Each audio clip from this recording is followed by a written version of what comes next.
Today on Locked On Canadiens, the goaltending is a mess. The Habs with 2 losses to division opponents, but hear me out. Everything's going to be okay.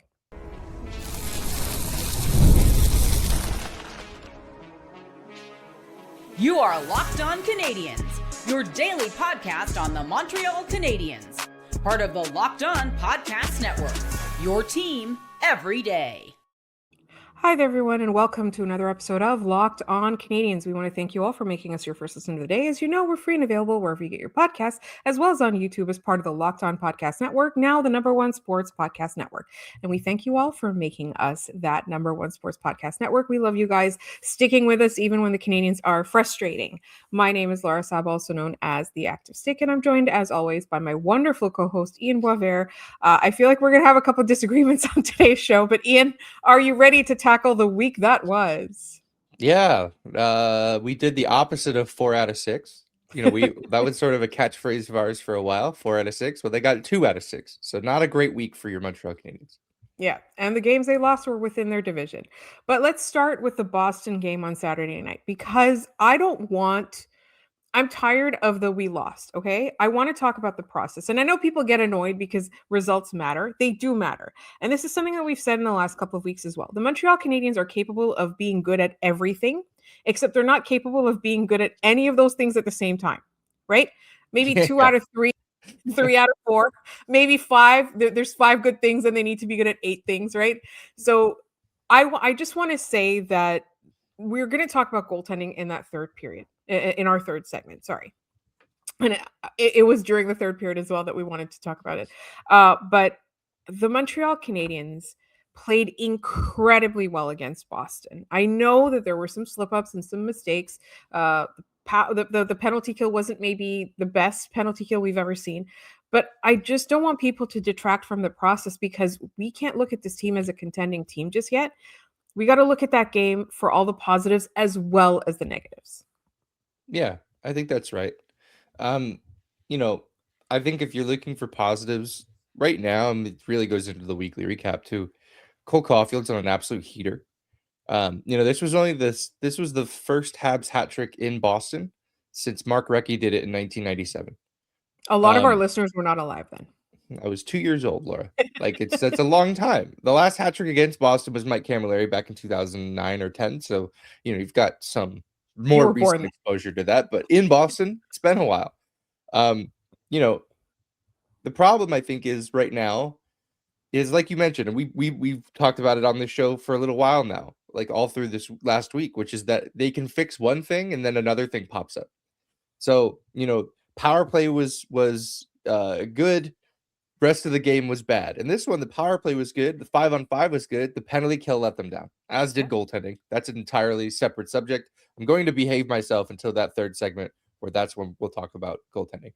But yeah, it's a challenge, right? Like, this is the process, is learning how to put all of those things together. It's less about a 60-minute effort and more about, can you have all the different assets of your game going at once?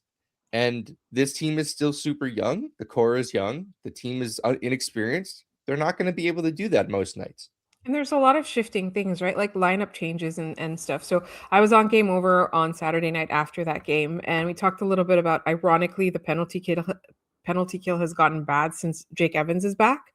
Now, Jake Evans is an elite penalty killer. He is probably one of the 2 or 3 best penalty killers on this team. The problem is not that Jake Evans came back. The problem is, how is the team adjusting to Jake Evans coming back, right?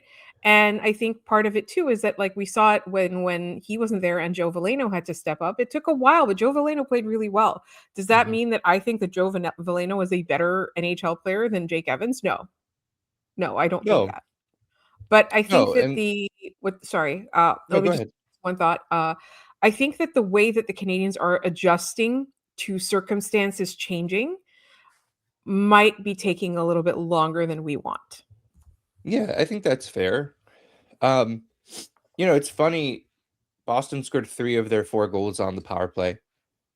And if you watch the first Canadiens penalty kill of the night, it didn't look like that was going to be the case. The first Canadiens penalty kill of the night against Boston was clinical. They were fantastic.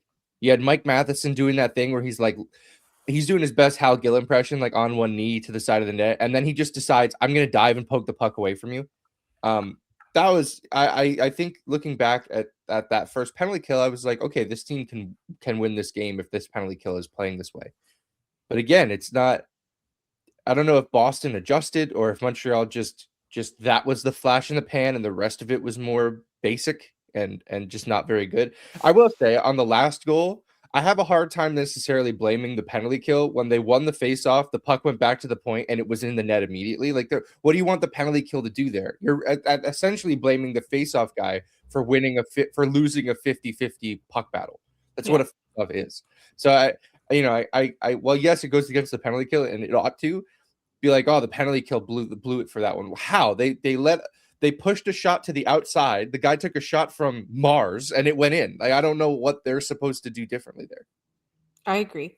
I do think that there was this one point where Mike Matheson, it was on this, I think it was the second penalty kill. Boston did score immediately after this play, but Mike Matheson, like with a breakaway. Yeah. Well, that's the thing too, right? Like, he gets that rush on the shorthanded. And a lot of people are probably going, well, he shouldn't take that rush. That's hindsight. In Mike Matheson's mind, he's thinking, I'm going to score a shorty here and we're going to go up too. Yeah. And it should have been, when you see Mike Matheson going up, you have to adjust and take care of his man. Right? Yeah. It's tough. It's tough if you miss a situation like that and you don't get back fast enough because you are giving up a 5-on-3 the other way, essentially. Yes. So look, it's a game of bounces. I think, Montreal, they played really well in this hockey game. Yeah. I think it's a shame that they spoiled yet another good Zachary Bolduc game. That's 2 games in a row that I've really liked Bolduc, and they have not been able to, leave him with a positive feeling at the end of that, which is a shame. Yeah, but let's look at the flip side of that. Like, this is the process for Bolduc too. Like, is he finding his niche on this team? Is he because I felt the way he was really good was being physically aggressive. Like, the last couple of games that we've liked from him, I personally, what I've seen from him is physical aggression, right? Yep. Not like beating people up, just like aggressively going after the puck, aggressively protecting the puck. Yes, sometimes he's passing to the opponent. We want to see a little less. Whom among us? We want to see a little less of that. Okay, so let me ask you this, because this is coming up a couple of times, right? Last 2 games. I know we're going to talk about this in the weekly recap as well. Specifically in that Boston game. There was no moment in that Boston game where I felt that the Canadiens were being pushed around. How about you? I think Boston was trying, and especially early, they were kind of running out of position to make hits.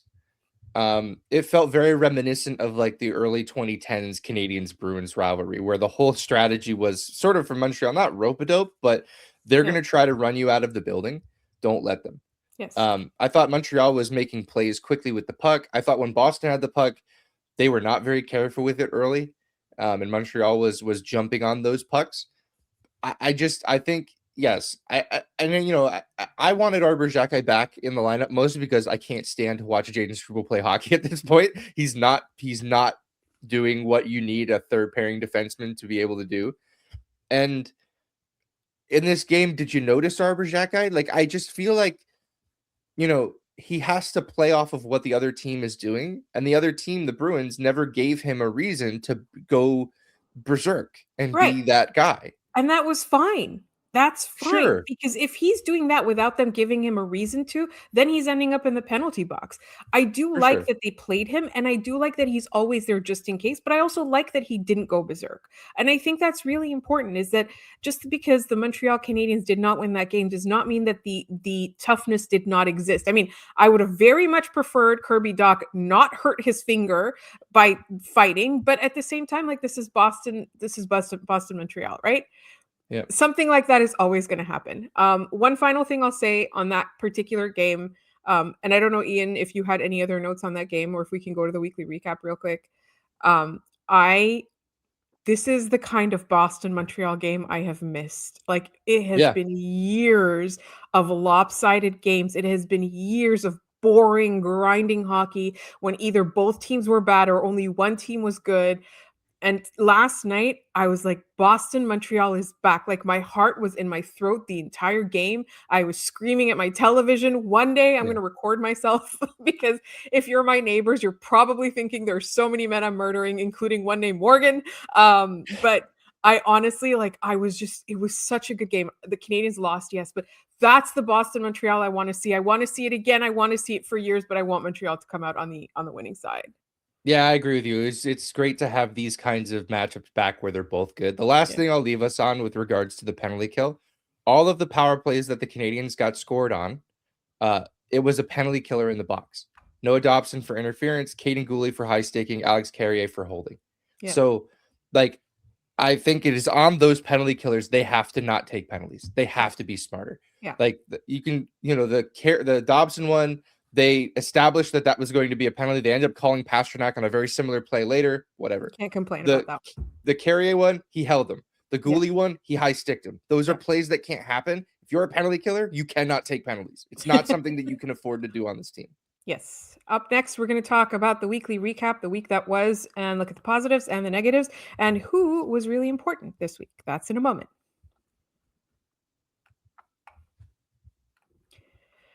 This episode is brought to you by Rocket Money. Let's be real. Managing your finances can feel overwhelming. Between subscriptions you forgot about, bills that keep going up, and trying to figure out where all your money actually goes each month, it's easy to feel like you're losing control. And who has time to track every transaction or hunt down hidden fees? That's where Rocket Money comes in, the personal finance app that helps you take control. It finds and cancels your unwanted subscriptions, monitors your spending, and helps lower your bills so you can grow your savings. For me, it found a Patreon that I was paying for, and the site did not even exist anymore. It's just shocking sometimes the things that add up and the things that you forget. And it was Rocket Money that helped me find it. I really love how it tracks all my subscriptions. It lets me cancel them right through the app with just a few taps. And you don't have to call customer service or anything like that. Let Rocket Money help you reach your financial goals faster. Join rocketmoney.com/locked on. That's rocketmoney.com/locked on. rocketmoney.com/locked on.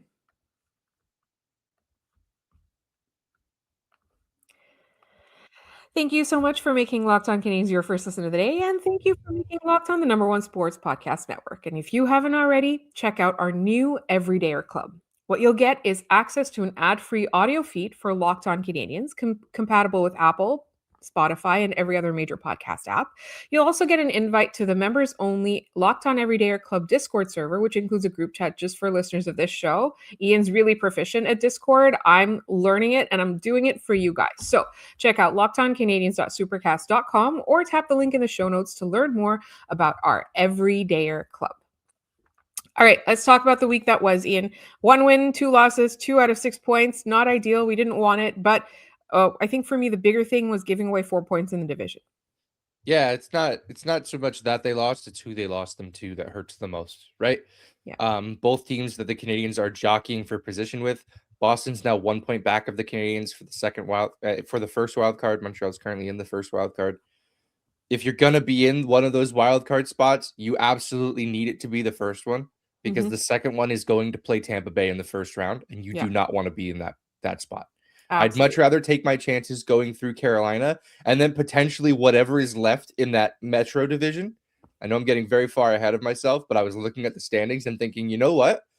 The first wildcard spot might not be the worst place to end up if you're the Canadiens. Well, you really want to be a second in the division. For sure. Yes. For sure. But then at the end of that, your reward is playing probably Detroit. The Tampa Bay Lightning. If you're in the second wildcard and you're playing Detroit or you're playing Buffalo, the winner of that division is going to be going Tampa. To have to pay Tampa. Right. Yeah. So if you go through the Metro and you play Carolina in the first round and you somehow beat them, right now you're poised to play Pittsburgh or the Islanders. Both of which I'd be cool with that. Yeah. Yeah, I'd be fine with that. In fact, those teams might be a little mad that they have to play a team like a Montreal or a Buffalo or a Boston because of the way these divisions shake out, because this format is stupid. It's stupid. They're going to have to change it. I know there's talks about it, but we can talk about that in another episode. All right. Aside from the penalty kill, what do we think let the Canadiens down this week? I mean, goaltending. We'll spend some time a bit later. Yeah, it's not really worth diving into just yet. Okay, let's talk about some things they did right.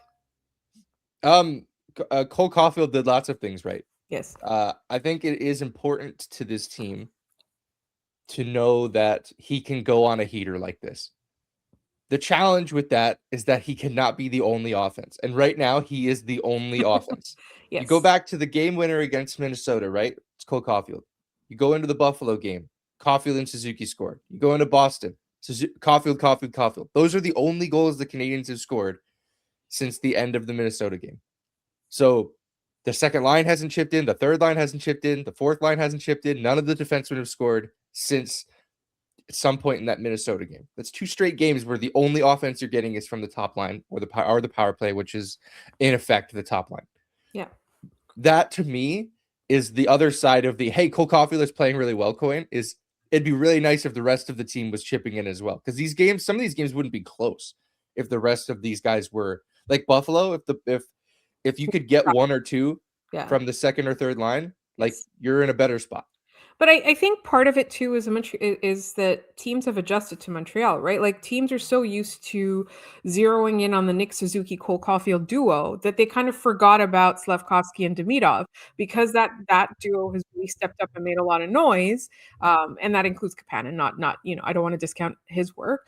There's a lot of focus on Slafkovsky right now. I noticed that against Boston, and I noticed that to a little bit of an extent against Buffalo. I do feel that Boston is a bit better than Buffalo, to be honest, but. Or maybe the coaching is, I don't know. But I noticed that Slafkovsky was being manned by 2 guys on the opponent. When they were 5-on-5, there were 2 guys around Slafkovsky. Like this person has like stepped up and is getting attention from the league. So I think by default that has freed up Cole Caufield. Now that's not an excuse for the second line not to perform, but I do think that, and I also don't want to discount what Cole Caufield is doing because a lot of what he's doing is on the power play. And 2 weeks ago, Ian, you and I were talking like, what do we do with Cole Caufield on the power play? Should he even be there? How do you take him off? And now it's because he's changed his tack. They're not passing to each other anymore. He's just like, you know what? If it even looks like there's half a millimeter of a space, I'm going to try and find it. Doing that has changed the way he's playing, right? So there's a lot of things at play here, but I do think that the Montreal Canadiens, what they need to do and what they will be able to do is like balance it out a little bit more so that yes, maybe their like opponents are heavily defending against those top 2 lines, but those top 2 lines will still get opportunities and will still be able to find time and space. So that's where I'm at with the Cole Caufield thing. And I do think that I do want to mention, and I want to bring out the meter because I think Mike Matheson had a great week. Mike Matheson against Buffalo was a great week. Like or against Boston rather was a great week. His first like 3 shifts, I was like, oh, he's playing the best game of his life right now. The pass he made to Caufield for the opening goal, the play on that first penalty kill. I just keep thinking back to when everybody wanted this guy gone. Yeah. And I cannot understand what they think we would be right now. We wouldn't be a playoff haters. This man still has haters. And I don't understand it. Give me a I'm pointing at like Laura's forehead. I want like 1,000 on the mic meter, dude. That's like he was so good against Boston. Yes. And everyone will go, oh, the penalty kill where he pinched and it's like, guys, that's gonna happen sometimes. You take those chances with a guy who is responsible for a good portion of your offense and defense. And he's gonna make a mistake. Right. And there's 3 other guys down the ice. Yeah. That need to collapse in front of their goalie when that happens. Yeah, I love this guy. I think that this team would be sunk without him. Yeah. There's a reason he is, they're one of their most utilized defensemen. Mm-hmm. I'm really interested in how the top 4 plays out, especially now since in that game against Boston, Marty put Caden Gooley on the right of Lane Hudson. Now at least that's where it started. Those pairs, the second and third pair kind of got jumbled around for most of the night. They didn't find any like cohesive rhythm. But like I'm wondering if they want to figure that out, if they want to figure out if Caden Gooley can play the right, because Lane Hudson on the left has been phenomenal. Insane. Yeah. Lane Hudson on the left is unfair. Yeah, and if you were the Canadiens, you probably want to play him there. Yes. And David Reinbacher just got hurt again. We don't know the extent of it. He left the game this weekend for Laval. I don't know if the Canadiens can count on him playing in the NHL meaningful minutes as early as next season. No, I don't think so. Like, I just feel that this guy because like, let's be honest. Like, for me, David Reinbacher is the ideal partner for a guy like Lane Hudson. And I think the Canadiens are keeping that spot warm for him by not finding a right shot defenseman who can play that spot. It's kind of why they bailed on the Logan Mailloux idea. They're like, well, we have Reinbacher, we can get a different part for this guy. Yeah. I'm wondering, like, and I wouldn't undo that trade for what it's worth. Look at Logan Mailloux's numbers in St. Louis and tell me that that's a good defenseman. You can't do it. I'm wondering if eventually they go, we don't know if he's going to be able to do that anytime soon. We need to find a right shot defenseman who can play with Lane Hudson. But then also, like, is Caden Gooley now a third pairing defenseman? It gets very complicated the way the Canadiens have set up their defense. If Caden Gooley is a third pairing defenseman, you're an incredible NHL team. I'm sorry. Yeah, but it's also not the greatest use of that cap space, right? Like, he's making $7 million to play on the third pair. Like, you can't. I don't think you can have that. I know. I'm just saying. That's what it looks like to me. It's like that's an excellent hockey team. All right.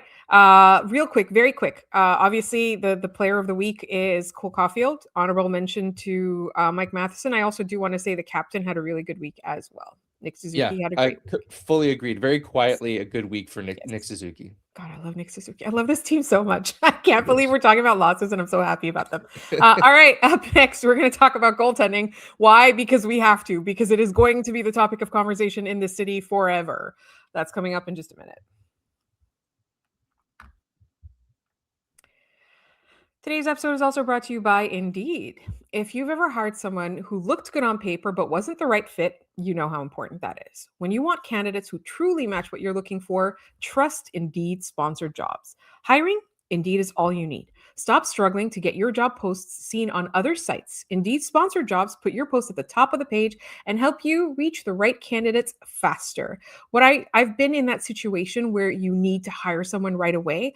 And what I would do is I would go straight to Indeed, and it's very specific about what you need. You get real experience. You're not just going to get resume buzzwords. And instead of struggling to get your job post seen, just Indeed sponsored jobs helps your listing stand out, and you can reach the quality candidates faster. Spend more time interviewing candidates who check all your boxes with less stress, less time, and more results using Indeed sponsored jobs. Listeners of this show get a $75 sponsored job credit to help give your job the premium placement it deserves at Indeed.com/lockedon. Just go to Indeed.com/lockedon right now and support the show by saying you heard about Indeed on this podcast. Terms and conditions apply. Hiring? Do it the right way with Indeed. Okay, we have to do it. We must do it. Yeah. We must talk about Montreal Canadiens goaltending yet again. Yeah. Look, I think I saw our friend Amelia Pond on Blue Sky right after the game. Sam Montembeault was good until he wasn't. Yes. And I think that is the story of this player this season in Montreal. Yeah. He's doing fine. He at this point had given up 2 goals. But neither of them you could say were particularly his fault. They were both power play goals. One was a rebound that he made an excellent first save on and just needs somebody to help clear the rebound, and nobody was there. Frankly, I don't even remember the other one. The challenge is the third and fourth goals for Boston. The third goal is a backhander from the slot where a Canadian, like everyone's like, oh, Montembeault needs some help there. The Canadiens defender was all over. Who was it there? Minton. Mm-hmm. And he forced a weak backhander from the slot, and it goes right through Montembeault. It doesn't pick a corner. It doesn't go in off the post. It goes under his arm. Okay, fine. You can't get beat that way. We're tied. Figure it out. 15 seconds later, he gives up a shot from the blue line that nobody in the building thought went in the net. That should be an indicator for how bad a goal is when nobody thinks it's a goal. Because it shouldn't be one. It shouldn't be. Money Puck on both of those goals. Money Puck has the first one at 0.07 expected goals and the second at 0.03 expected goals. That means both of those shots combined are 0.1 expected goals. But that means the first one that goes in 7% of the time. And that means the last one goes in 3% of the time. 2 goals in 15 seconds, where neither of them had a greater than 10% chance of going in, means that you have a bad goalie. Like, I feel tough like saying this about Sam, but I'm really starting to believe that last year was the apparition. Last year was the differentiation from the mean. This is who Sam Montembeault is, because it's who he was for most of his time in his career. But do you think that the previous 2 years he was like this? I think he's worse now than the previous 2 years. Like, last year was fine. Yeah, that's fine. Once you get below a certain point, like the Mendoza line in baseball, right? Like 200 average or whatever. Once you get below a certain point, I don't really care to the degrees in which you're bad. You're not a playable option for a hockey team right now. I don't know what I would say. I don't know what to do, but I do have an option that nobody likes. Okay, say your option, because I know I don't like it. Everyone keeps saying bring Jacob Fowler back up. I wouldn't. Everyone keeps saying play Jakub Dobeš more. I have news for you. He's been worse lately. There's a goalie in the American Hockey League they have not tried yet, and that's Kaapo Kahkonen. If you are trying to make sure that you've exhausted every option, and to show essentially the market that, look, we're trying everything we can to figure out how to get saves, why has Kaapo Kahkonen not gotten a chance? In the American Hockey League this season, he is a 905, 267, 905. Again, I'm not saying that he's going to take a job, but you don't need him to come in and take a job. You need a save right now, and you're not getting them from either of the guys you currently have or the wonder kid you called up for 2 weeks, because like that it's not that was bad, but it certainly didn't like it had no long-standing effects, because here we are back at square one. Yeah. And I also I do want to caution against bringing Jacob Fowler up before he's fully physically developed. I think that's something that, Yeah, I don't think it was that a good anyone. experiment. Like, I'm glad they did it for what it's Yeah. worth. Like, He's a it good showed us that goaltender. he's a good goaltender, and he shows the promise of a starting goaltender. Even in the games that he lost, even in the games that, I don't think there was a game where you went, Fowler didn't play well. I think the Canadiens kind of left him out to dry a lot. He also made some mistakes that I think are going to be very valuable in in his future development. But Sure. I just think that everyone, including Jacob Fowler, didn't think we would see him before maybe early, not even, maybe the end of next year would have been the earliest, right? Like, everybody looked at this guy and they're like, okay, this guy is going to be the goaltender in Montreal, but they're going to give him a long learning curve. And then all of a sudden they just started putting him in situations, right? Like usurping the starting spot from Caden Primo, who was doing perfectly well, or actually incredibly well in Laval. Yeah. And just bringing him up to Montreal 2 years before everyone expected it. And wasn't a cup of coffee. He spent months here. I think that for me, Jacob Fowler, including him, his development curve is not done. He's not fully done growing. He's not fully done developing his athletic skills. And so I don't think he's a solution. I just looked at Sam Montembeault's 2 goals again while we were just having this conversation. And my biggest issue is not Kaapo Kahkonen. What if that doesn't work? Is there anyone on the market that the Montreal Canadiens can acquire that will be a better goaltender than what we have now? That's the big question that's been on my mind this whole time. Probably not. Which is the unfortunate part the Canadiens find themselves in, right? They're not good enough to be able to trade for another goalie and reasonably expect that to have an impact on it. They're not the Oilers, right? Like, the Oilers are like, we need a goalie, trade for a goalie. And they did. And it's actually kind of worked out for them. But they do it all the time, though. It's only just started working out for them now. Right.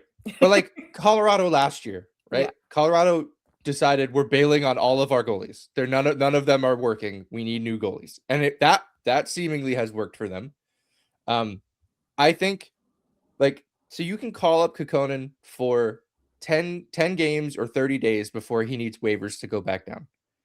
There's, I think, 6 games between now and 6 or 7 games. Call him up. 5 between games. Now and you call him up. Play him a couple times between now and the Olympic break. Send Dobeš down to the American Hockey League if you really want to. You'll probably need to, so that you give Fowler another goaltender. And you can send Dobeš to Laval. He is waivers exempt. I want this front office to show that they are thinking of they are considering all options right now. that this option of this $1 million goaltender they have in Laval has somehow not even broached the subject. Again, like I'm not sitting here even guaranteeing you that he's going to be better. I don't even know. He's an unknown at this point for Montreal as an NHL goaltender. But like we're just gonna keep switching between Dobish and Montembeault as the starting goaltender, watching both of them give up, 4 goals on 2 expected goals every night, and watch this continue to happen. Like I just feel like the front office owes it to the rest of this team to try that. Yes, of course the penalty kill needs to be better. I'm not absolving the rest of the team of this issue, but they had 2 goals scored on them in Boston in 15 seconds, and neither of them are NHL goals. You need a save. And I've said this before, one of the last times we talked about Sam and goaltending, like, you can't blame the goal. That's the gig. He needs to make a stop. He gets paid a lot of money to make a save, and he has not done that. Ultimately, this is a short-term problem for the Canadiens. Fowler is going to be the starting goaltender for this team one day, but we're sort of in the mushy middle here, where I don't know that the Canadiens want to try to find a short-term solution here that costs them anything. It literally costs them anything. I don't think they want to spend anything to fix this problem. But they might not have to. Try Kahkonen for a few games, see if it works. I don't know why there's sort of there's no desire to do that. They do have only 5 games left. I just confirmed. Yeah. And the next one is against Vegas. So what do you do? Sam played really well against Vegas last time. Yeah. And I don't mean to be dour, but like you look at the Canadian schedule. We're going to do our weekly forecast next week. But you look at the Canadian schedule or tomorrow. The schedule between now and the Olympic break: Vegas, Colorado, Buffalo, Minnesota, Winnipeg. They might win one of those games. Yeah. That would be disastrous. Yes. That would be limping in there. Possibly by the time we get to the Olympic break, they're not in a playoff spot. Yeah. Like that would be very bad. They need better goaltending. They need a lot of things to be better, and they need more things to be better at the same time. But we will get to our weekly forecast tomorrow. First, before we let you all go, we do have our weekly trivia. Daily trivia, not weekly. Daily trivia. Daily. Yeah. Last week's question. How many teams in the Atlantic Division did Montreal sweep last year? Laura, do you have the answer? The answer is 2. They swept Florida and Buffalo. People remembered Florida, but nobody remembered Buffalo. Yeah, nobody remembered a lot of Buffalo last year. We're remembering them now. We had a Sabres fan in our comments being like, "Oh, they got beat twice by a team that celebrated 20 years ago, huh?" I'm like, man, great learning comprehension. That's crazy. Yes, two teams in the Atlantic Montreal swept last year, Florida and Buffalo. Garrett had both of them. I will give Boondoggle, Kyle Roberts, Jay Nova, and John Marshall half credit. They each got the Florida aspect of that. All right, today's question. Cole Caufield, first hat trick for a Montreal Canadien in Boston since 1997. That was Mark Recchi. Who had the one before that? So the second to last Canadiens hat trick in Boston. So it went Cole Caufield, Mark Recchi. Who had the one right before Mark Recchi in 1997? If you have the answer, put it in the comments down below this video. Let us know any way you know how, and we'll give you a shout out on the next episode of the show. And we want to thank you all for tuning in today too. Locked on Canadiens. Tomorrow we will have our weekly forecast. We'll talk probably a little bit more about goaltending. We'll see if the Montreal Canadiens do anything between today and tomorrow. And make sure you're subscribed to Locked On Canadiens so you get all of our latest episodes. You can find us all over social media. We're on Blue Sky, on TikTok, and on Instagram at Locked On Canadiens. You can also email us at lockedoncanadiens@gmail.com. We love hearing from you. Send us mailbag questions. Send us anecdotes. Tell us about your experiences at games. Show us pictures of your jerseys, whatever. And if you never miss an episode, the Everydayer Club is built for you. Get Locked On Canadiens ad-free, plus members-only Discord access, and more. Head to lockedoncanadiens.supercast.com to join the club. And for those of you who are on video, we send you to the first ever 24/7 National Locked On Podcast Network YouTube channel. And on audio, make sure your second listen of the day is NHL Game Night on Locked On NHL. I'm going to thank you all so much for listening, and we will be back tomorrow.